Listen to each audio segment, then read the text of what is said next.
어떤 상황 앞에 놓여질지 아무것도 알지 못하지만 그 모든 순간마다 믿음을 가지고 나아가길 원합니다. 오늘 우리 앞에 놓여진 길을 담대히 걸어가는 하루 되시길 바랍니다. 다 함께 사도신경으로 우리의 신앙을 고백하겠습니다. 전능하사 천지를 만드신 하나님 아버지를 내가 믿사오며 그 외아들 우리 주 예수 그리스도를 믿사오니 이는 성령으로 잉태하사 동정녀 마리아에게 나시고 본디오 빌라도에게 고난을 받으사 십자가에 못 박혀 죽으시고 장사한 지 사흘 만에 죽은 자 가운데서 다시 살아나시며 하늘에 오르사 전능하신 하나님 우편에 앉아 계시다가 저리로서 산자와 죽은 자를 심판하러 오시리라. 성령을 믿사오며 거룩한 공예와 성도가 서로 교통하는 것과 죄를 사하여 주시는 것과 몸이 다시 사는 것과 영원히 사는 것을 믿사옵나이다. 아멘.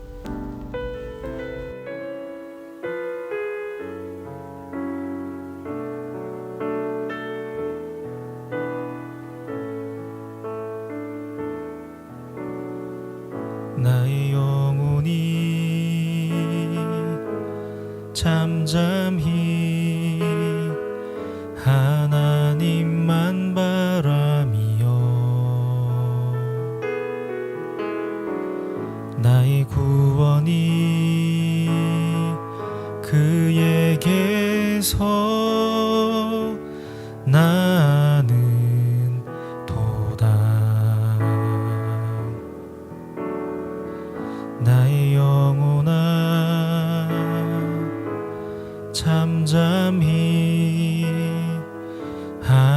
하나님만 바라라 나의 소망이 저에게서 나는 도다 나의 영혼이 간절히 여호와를 갈망하며 나의 입술이 여호와를 찬양하리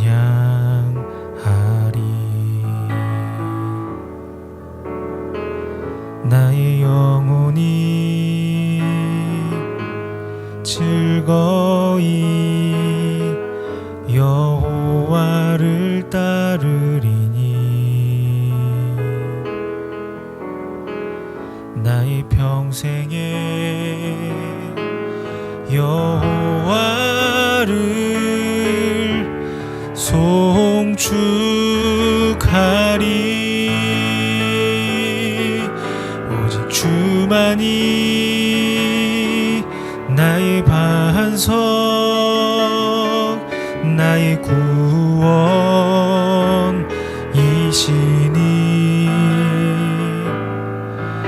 오직 주만이 나의 산성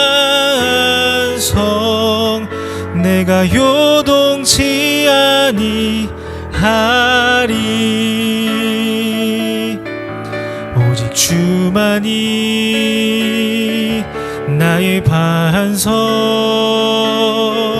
나의 구원이시니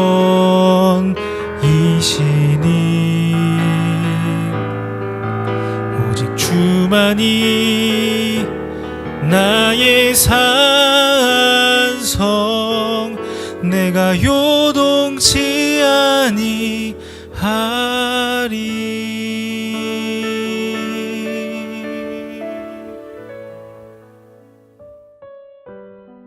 오늘 우리가 함께 나눌 말씀은 예레미야 35장 12절에서부터 17절입니다.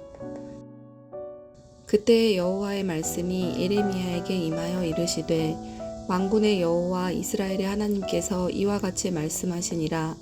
너는 가서 유다 사람들과 예루살렘 주민에게 이르기를 너희가 내 말을 들으며 교훈을 받지 아니하겠느냐 여호와의 말씀이니라. 레갑의 아들 요나답이 그의 자손에게 포도주를 마시지 말라 한 그 명령은 실행되도다. 그들은 그 선조의 명령을 순종하여 오늘까지 마시지 아니하거늘 내가 너희에게 말하고 끊임없이 말하여도 너희는 내게 순종하지 아니하도다. 내가 내 종 모든 선지자를 너희에게 보내고 끊임없이 보내며 이르기를 너희는 이제 각기 악한 길에서 돌이켜 행위를 고치고 다른 신을 따라 그를 섬기지 말라. 그리하면 너희는 내가 너희와 너희 선조에게 준 이 땅에 살리라 하여도 너희가 귀를 기울이지 아니하며 내게 순종하지 아니하였느니라.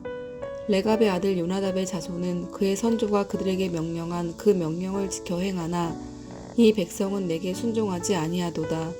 그러므로 만군의 여호와 이스라엘의 하나님께서 이와 같이 말씀하시니라.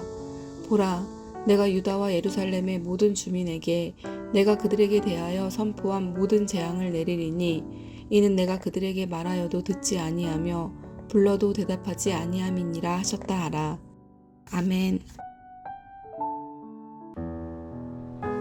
반갑습니다.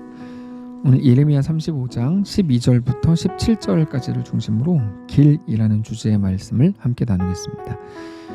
어제 레갑의 자손들에 대해서 말씀을 드렸습니다. 그들은 요나답의 유언을 지키면서 살았죠. 요나답의 유언은 두 가지였는데 하나는 술을 마시지 말라는 것이었고 또 하나는 집을 소유하지 말라는 것이었습니다.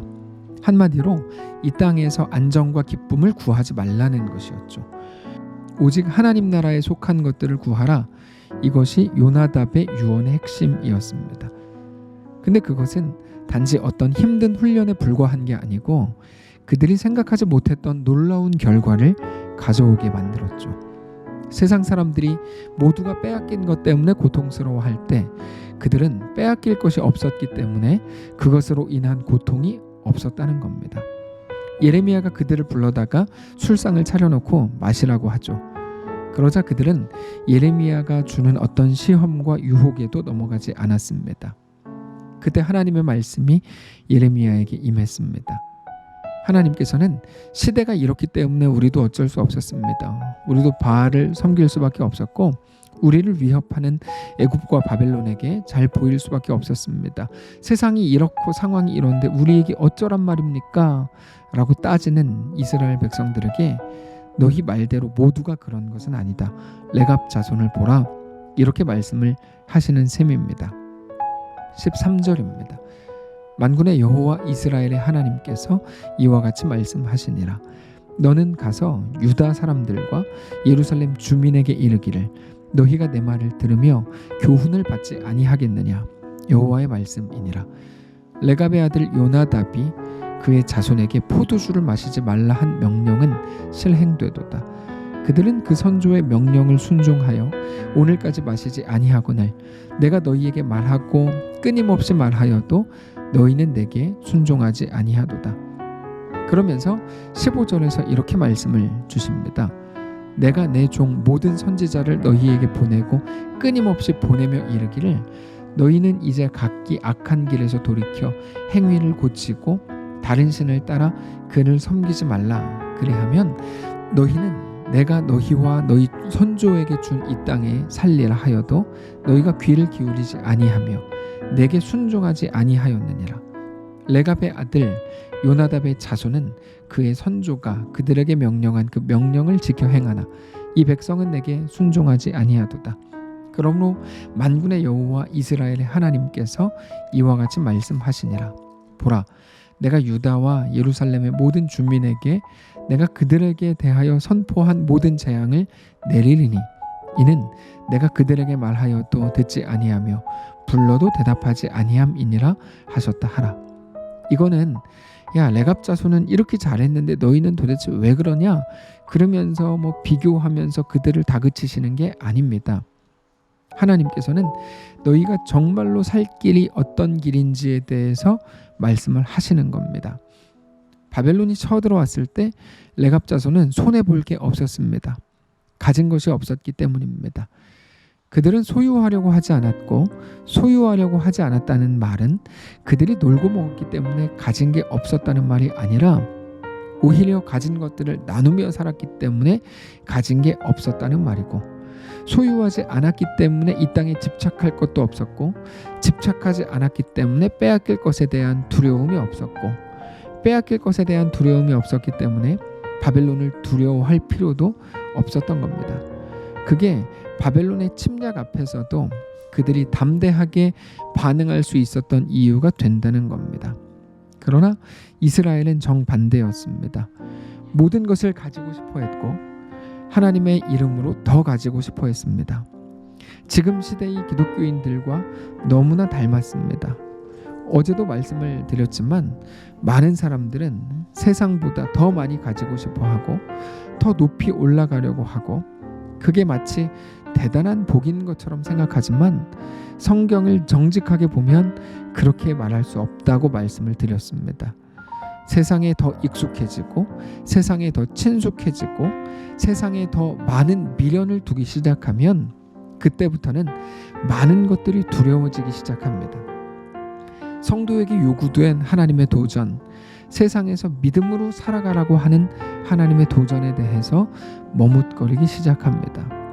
어떤 결정도 하지 못합니다.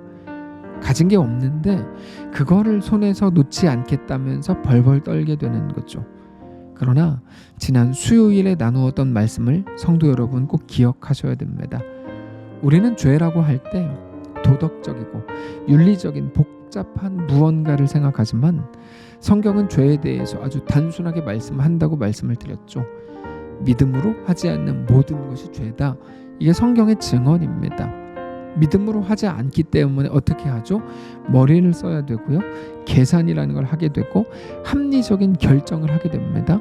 세상에서는 그거를 잘 사는 거라고 말하겠죠. 그러나 성경은 그거를 죄라고 말합니다. 믿음으로 행하라고 말씀하십니다. 오늘 본문에서는 그게 유일한 살 길이라고 말씀을 하십니다. 그게 15절입니다. 내가 내 종 모든 선지자를 너희에게 보내고 끊임없이 보내며 이르기를 너희는 이제 각기 악한 길에서 돌이켜 행위를 고치고 다른 신을 따라 그를 섬기지 말라. 다른 신을 따라 그를 섬긴다는 게 무슨 말이죠? 너희를 지금 당장 살게 할 것 같이 보이는 어떤 것들이죠. 바알일 수도 있겠지만 너희의 재산일 수도 있고 돈일 수도 있고 시간일 수도 있고 너희의 편안함일 수도 있고 너희의 자존심일 수도 있고 너희가 가진 그 어떤 것일 수 있겠죠. 그것을 떠나라. 섬기지 말라. 그리하면 오직 하나님만을 섬기면 믿음으로 행하면, 그래서 합리적이거나 어떤 계산적이거나 다른 대단한 세상에서 지혜롭다고 여겨지는 모든 것들에서 떠나 하나님만을 섬기면, 믿음으로 행하면 내가 너희와 너희 선조에게 준 이 땅에 살리라. 이렇게 말씀을 하신다는 겁니다. 그래서 유일한 길인 거죠. 오늘 우리의 삶에도 완전히 똑같게 될 것을 말씀하시는 겁니다. 사랑하는 성도 여러분, 우리는 오늘 어떤 삶을 살아가실 작정이십니까?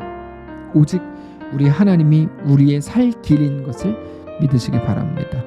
예수님께서 내가 길이고 진리고 생명이다 라고 말씀을 주셨습니다.